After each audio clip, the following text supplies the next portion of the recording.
परदेश से तुम पानी तो पिलाई दो, हाय पानी तो पिलाई दो।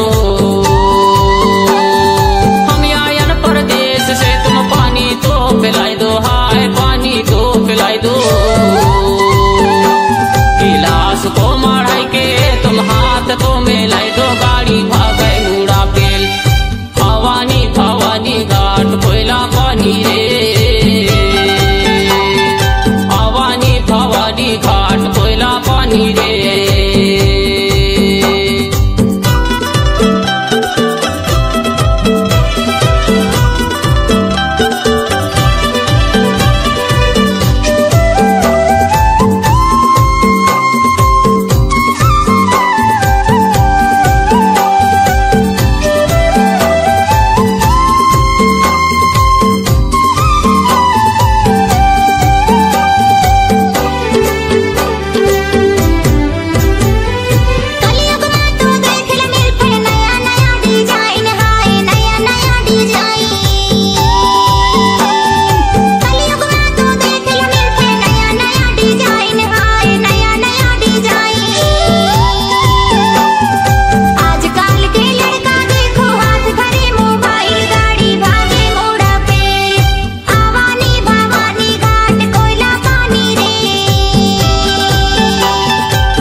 देख ले कोयला के खदान,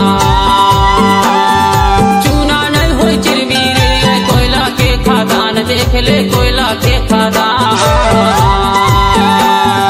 पाली नहीं हो मंगठारा जहला के बंधान, गाड़ी भागे मुड़ा पेल। भवानी भवानी घाट कोयला पानी रे।